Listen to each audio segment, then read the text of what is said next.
Boker Tov, Chavrim, I'm Stephen Ben-Nun. You're watching Israeli News Live. Breaking news this morning coming out of Russia. Maria Zakharova, Russia's foreign spokesperson for the government there, has stated that Russia will not give back Crimea to Ukraine, something that President Donald Trump has backed Haley, his United Nations ambassador, who stated recently at the United Nations that sanctions will not be lifted on Russia until the sovereignty of Crimea is handed back over to the Ukrainian government. Now, Russia has spoken, and they will not give back this territory. Maria Zakharova stated here, "We do not return our territories. Crimea is Russian territory," Zakharova said in a weekly briefing, reaffirming Moscow's longstanding position that the issue is permanently closed.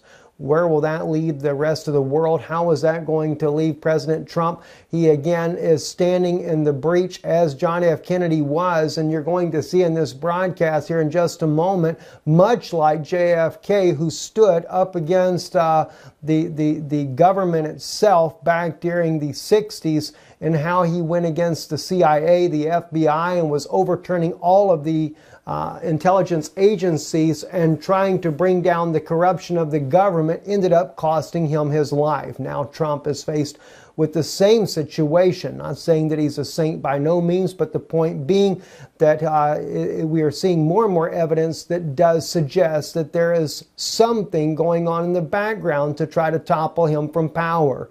It could be part of an elite plan to begin with, only to cause the nation to rise up in turmoil, to be able to disarm the nation, something the United Nations has wanted all along. Who knows if President Trump is playing that part of the game, or if he is really sincere trying to turn the country around, only to be thwarted at every turn that he makes there. Going to go into that in just a moment, but let's take a real quick look here at as Reuters pointed this out as well. Trump expects Russia to return Crimea to Ukraine. According to the White House there, that had already came out. But let's take a look at some things about Crimea and their own choices as a nation. Those of you who already are well aware, in 2014, Crimea's referendum, voters backed Russia Union. That was published everywhere. It was 95.5% of the voters in Crimea have supported joining Russia, officials say, after half the votes have been counted in a disputed referendum. Now, the whole world has come against Russia for this, saying that this was Russia's fault. Why a country is at war, and blaming Russia for invading Ukraine, which was never the case. It was a coup d'etat. Even Miss Le Pen, who was running for the president of France, stated the same thing. There's been many world leaders that have clearly seen that Russia was never the invading force. Ukraine's own the state's attorney found a document recently stating that Ukraine's former president, Yanukovych, invited Russia in because of the coup d'etat that was trying to topple his government, trying to avoid a civil war. Russia did come and secure Crimea, but again, President Putin knew then that the Crimeans never wanted to be a part of Ukraine in the first place, and so it gave him a little bit more leverage, not to mention there was a Russian naval base in Crimea, a strategic point for the Russian Federation, and something that had to be guarded at all cost. Now, just to kind of show you, though, that this is not the first time that Crimeans have been trying to get their autonomy, not just because of the coup d'etat that took place inside of Ukraine, but we can go back. This article right here, let me just kind of back up so you can see what's on right here. refworld.org actually put out this information here, the UN Refugee Agency, the chronology for Crimea Russians in Ukraine. It's a very interesting article. I'll have a link to this inside the video in the description below, so do check this out. Gives the entire history of Crimea, of what they've been going through. Well, not the entire history, only from 1917 forward, after the collapse of Russia under the Tsarist regime there. In fact, before the collapse of Russia and the Tsarist regime, Crimea had been a part of Russia for 200 years. This changed only when the Vatican slipped in their own well, what would you call them, Jesuits. Lenin and Stalin both were Jesuits, trained Jesuits, and they were sent in there to bring about an atheistic belief in the country. The main purpose was to crush the Eastern Orthodox faith, which they went on to dismantle as much as possible. My wife's family, who grew up in the Soviet Union, can well tell you that there was one surviving religion in the Soviet Union that had no problem surviving, and that was Roman Catholicism, but all other religions were forbidden and outlawed. I want to really look at this, though. Starting in 1991, a referendum was held in Crimea on restoring autonomy to the region. Over 80% of the electorate participants, of which 93.26% supported the restoration of Crimea, ASSR, as a subject of the USSR as a party to the Union Treaty. So as early as 1991, of course, this is during the time when the Soviet Union was breaking up, but they still wanted to be part of Russia. Why? Well, ethnically, Crimea is some 90% Russian descendants to begin with. They have been part of the Russian Federation for 200 years, since 1917 and on. So they've always been identified as part of Russia, never really as part of Ukraine. It also speaks in here about the 1954 Crimea being handed over to Ukraine. And in fact, there was another article that I read already that 1954 was also deemed to be an illegal handover to Ukraine. Any of the autonomous governance that would be handed over to Ukraine, that this was all done illegally. Crimea has already voted on this. But we find on several occasions, all the way to 1994, that Crimeans have constantly voted in order to have their independence of Ukraine and to be either be independent or part of Russia.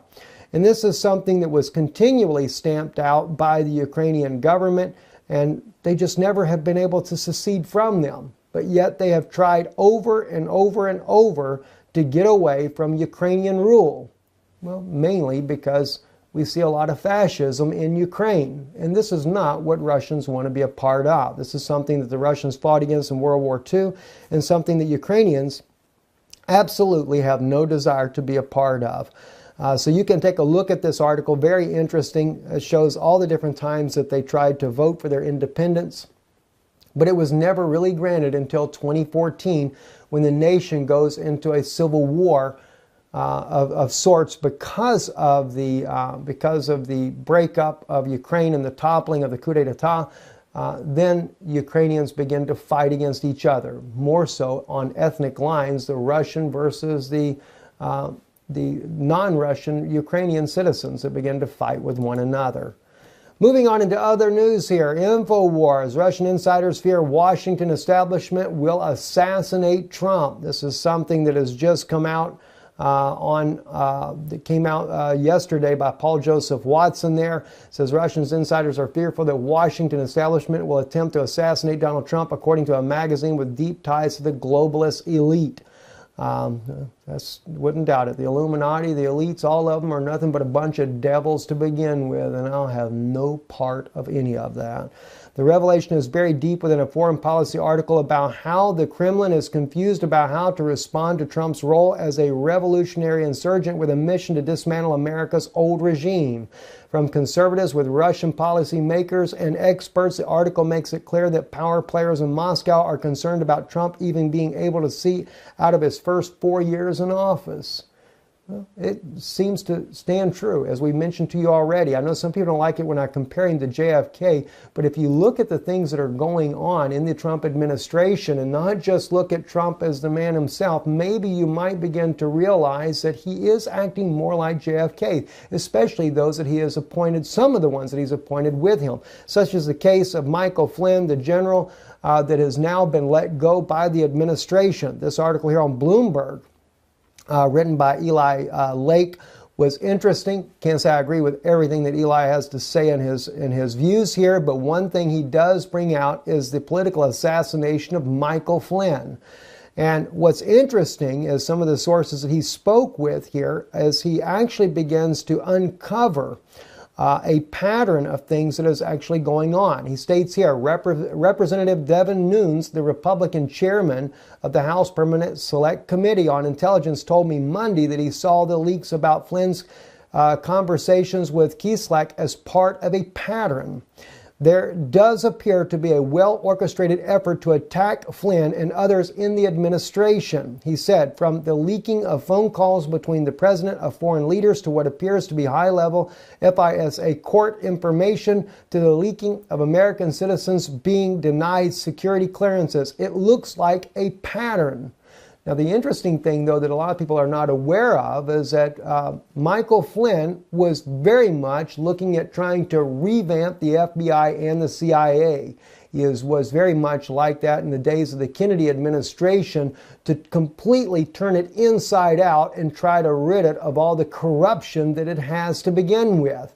And of course, the CIA works very close with the intelligence community of the Vatican, so that's going to be something that's not just going to go over except like a lead balloon. So the Vatican has a very strong tie to the CIA and will do everything they can in order to keep this game rolling the way they want it to go.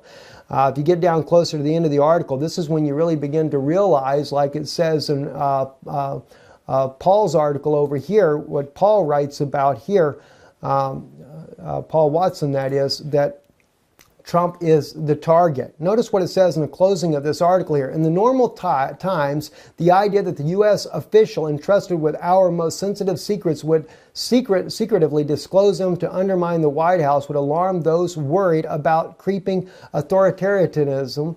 Imagine if intercepts of call between Obama's incoming national security advisor and Iran's foreign minister leaked to the press before the nuclear negotiations began. The howls of indignation would be deafening.